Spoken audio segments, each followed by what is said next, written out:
proprietary, user-subjugating software. A non-free program is evil. A non-free program generates a system of unjust power. Power for somebody, the developer or the owner, over the users. It's a system of digital colonization. And like any colonial system, it keeps people divided and helpless. Divided because they're forbidden to redistribute copies, and helpless because they don't have the source code, so they can't change the program. They can't even tell what it really does. And frequently, these programs do something nasty. I'll tell you more about that in a few minutes. So, there used to be an organization in Brazil called, a free software organization called Quilombo Digital. And when someone explained to me what that meant, I thought this is a perfect name. Exactly the spirit of the free software movement. Because almost everyone who uses free software has escaped from the tyranny of proprietary software.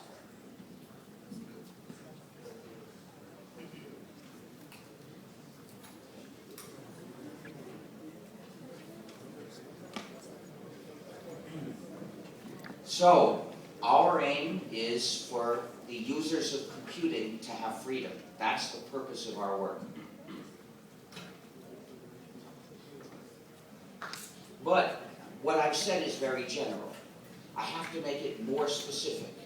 What does it take for a program to be free software? There are 4 essential freedoms which define the criterion for free software. A program is free software if it comes with these 4 essential freedoms. Freedom 0 is the freedom to run the program as you wish.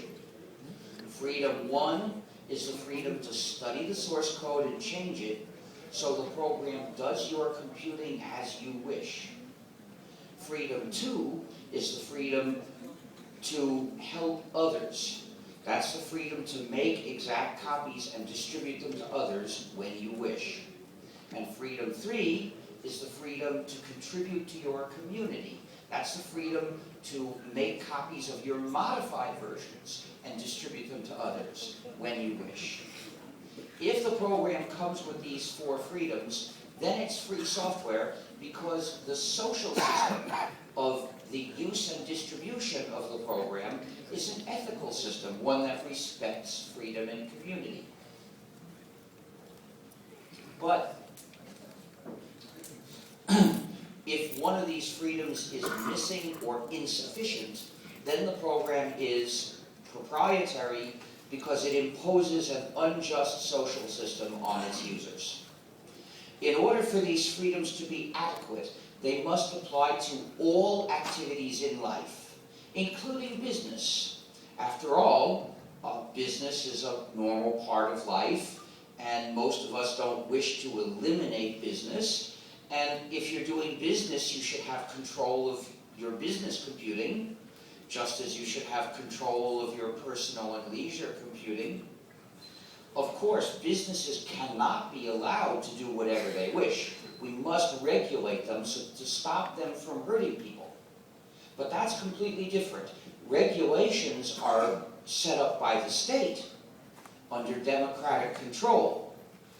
That's totally different from the restrictions of proprietary software, which are arbitrarily chosen by another business. So businesses should be regulated by the people, but they should not be arbitrarily restricted by software owners. So businesses also deserve the freedoms of free software.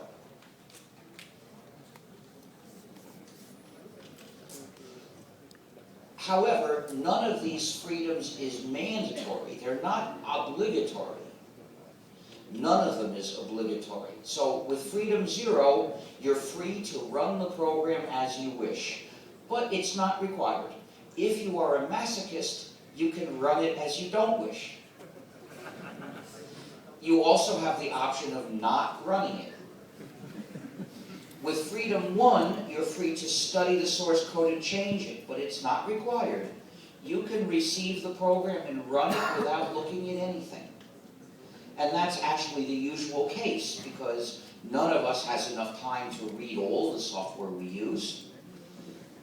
With Freedom 2, you can make copies and distribute them, but it's never mandatory. You can do it when you choose. We don't tell you, you must make copies for them. It's up to you. The point is, you must not be stopped from distributing copies when you wish to. And with Freedom 3, if you have made a modified version, you can distribute copies of that. But it's not required. You can go on using your modified version privately. In that case, we call it private software, because you have a copy and you don't give one to anyone else. That's okay. I have some programs I wrote that I haven't distributed. They're not very important. That's why I haven't distributed them. If they were really important, I would. The hello word. So proprietary software is when someone gives you a copy but with restrictions so that the program is a shackle for you. If he doesn't want to let you have a copy at all, he doesn't have to. That's a different situation. And therefore free software is not an issue of access.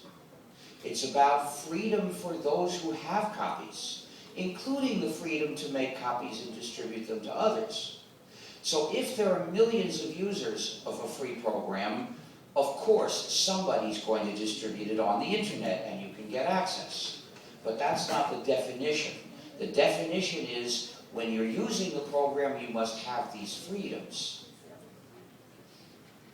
The distinction between free software and proprietary is not a technical distinction. It's not a question of the features of the program.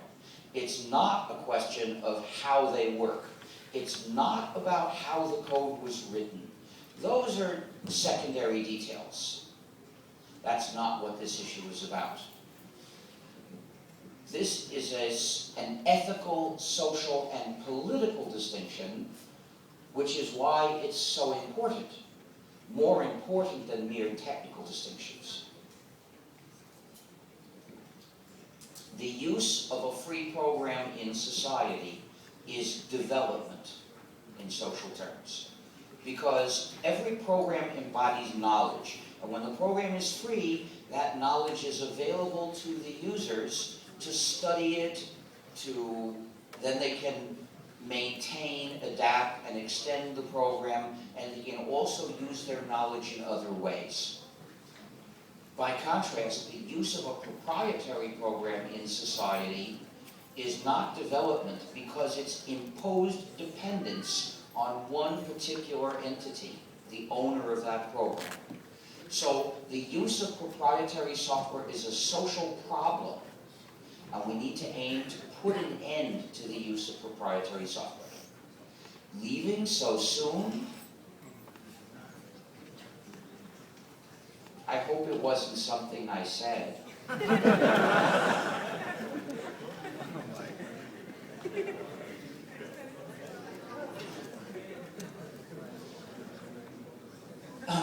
To write a free program is a contribution to society. How much?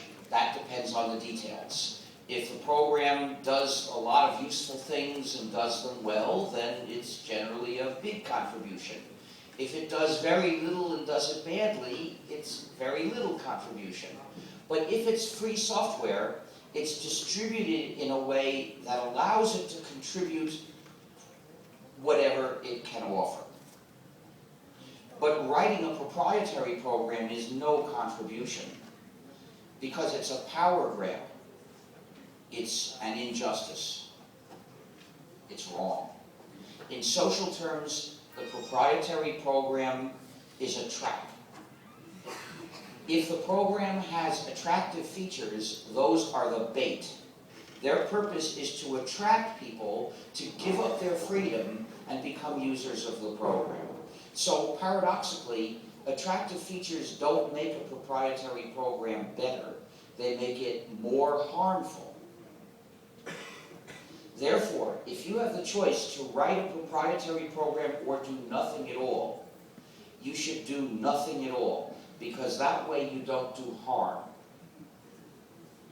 If you write a proprietary program, you're doing harm to society. Of course, in real life, you'd probably have other options, which are better than both of these. But if we consider just these two options, you should do nothing. Thus, the goal of the free software movement is to make all software free so that all the users of software can be free. But what makes these four freedoms essential? Why define free software this way? Each freedom has a reason. Freedom 2, the freedom to help others, the freedom to make and distribute exact copies of the program, is essential on fundamental moral grounds, so you can live an ethical, upright life as a good member of your community. If you use a program without freedom 2, you are in danger of falling into a moral dilemma at any moment.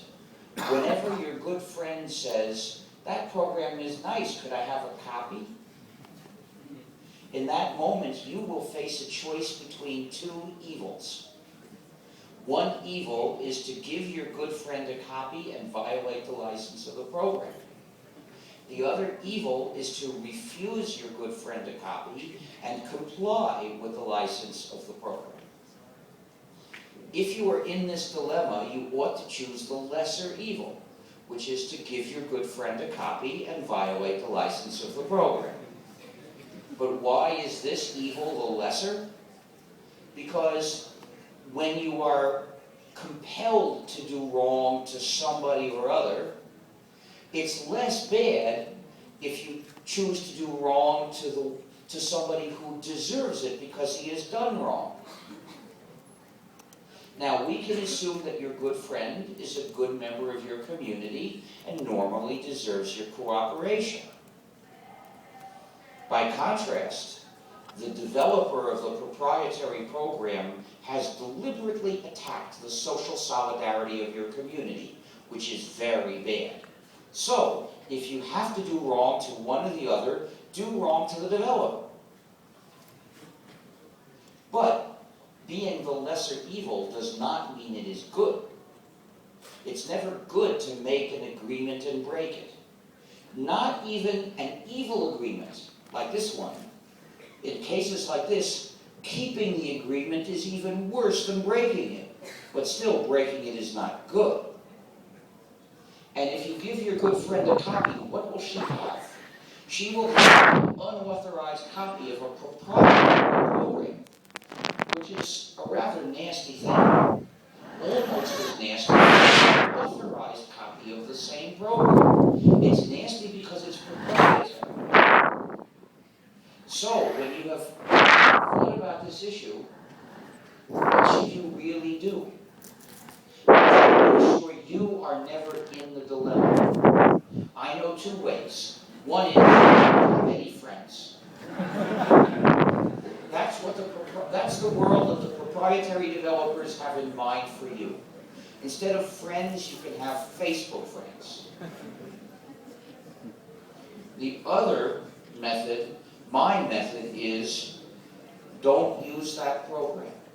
If you don't have a copy, you can't fall into the dilemma. If someone asks you for a copy, you just say, "I don't have that," because that program is against my principles, so I don't have it. Therefore, if someone offers me a program on the condition that I not share it with you, I say, my conscience does not allow me to accept those conditions, so take your nasty program out of here. And that's what you should say also. Reject programs that deny freedom too. And reject also the propaganda terms that the proprietary developers use to demonize cooperation. Terms like pirate. When they call people who share pirates, what are they really saying? They're saying that sharing or helping other people is the moral equivalent of attacking ships. Richard, may I interfere just a moment? What? The people are probably not understanding you very well. So you might be speaking Spanish? I asked at the beginning who would fail to understand, and they said equal numbers raised their hands for each language. So I made what I think is a good decision, and I see no reason to change it. Do you see any additional information why I should change my mind? I think these people thought they understood English, but they don't understand English. ¿Quién no me comprende?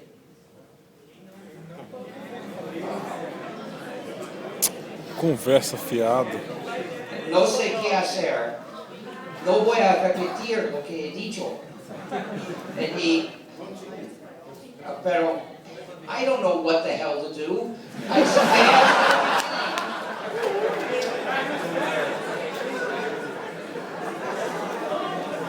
Who would not understand me if I said this in Spanish? Who would not understand if I had said this in Spanish? So only a few now say they would not understand in Spanish. Pienso que debo continuar en español, pero no puedo repetir. Es un fracaso total. Ya es demasiado tarde. Es fracaso total, no servirá. No comprenderán nada. Ya es demasiado tarde, es inútil totalmente. Ya es fracaso total, abandono. Porque es totalmente inútil. Ya no van a, ya han perdido la parte importante. Entonces, ¿qué hacer? Los que no han comprendido es demasiado tarde.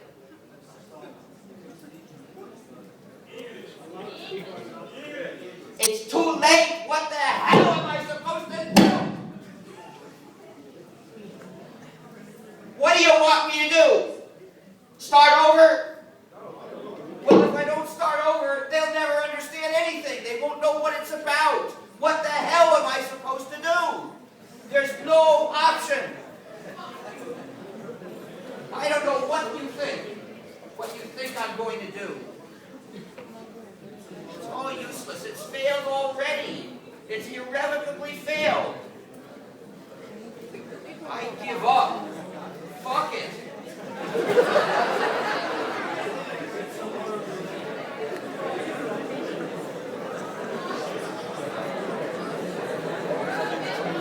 This is really totally useless. I don't know what you think what you think I could possibly do that would help them. If they miss the first and most important part of my speech, the rest is going to be totally pointless anyway. I really don't see any point. It's too late, don't you see? I give up. I can't stand this. I just can't stand this. There is no practical option. It's useless now. It's ruined. Give up. I want to give up because it's ruined. It's too late. Don't you see?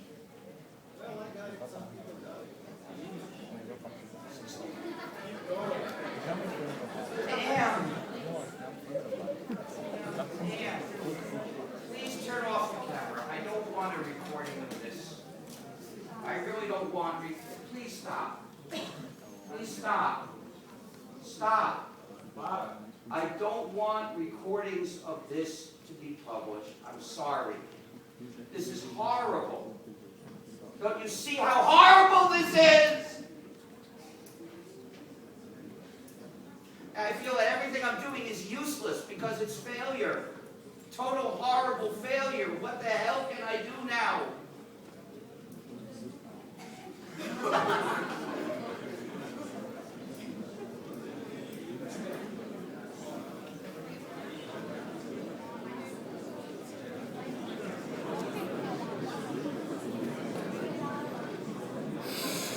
Hay grabaciones de este asunto en español.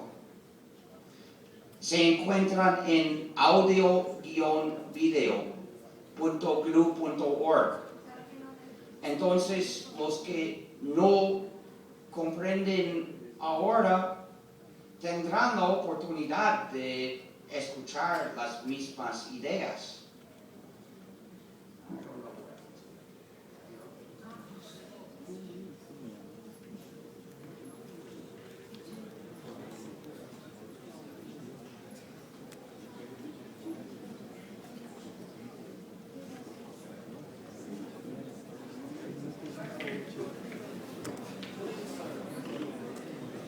I just feel so horrible. I feel so horrible. I don't know how to get myself back into thinking about anything except how horrible this is.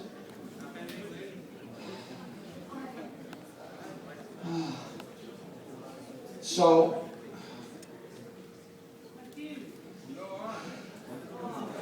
Keep going.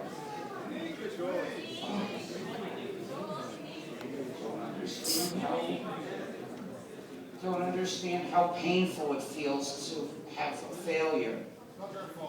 And I've had so many things have messed up lately. I feel totally terrible.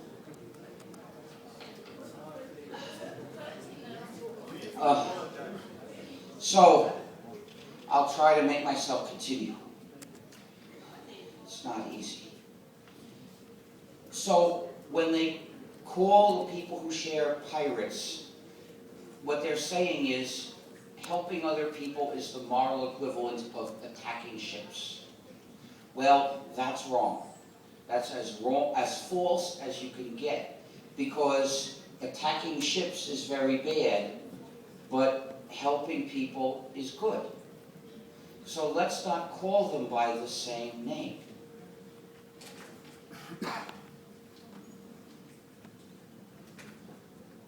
So we should refuse to use the term pirates or piracy. Every time someone says it, we should say, don't call it that. That's propaganda for our enemies.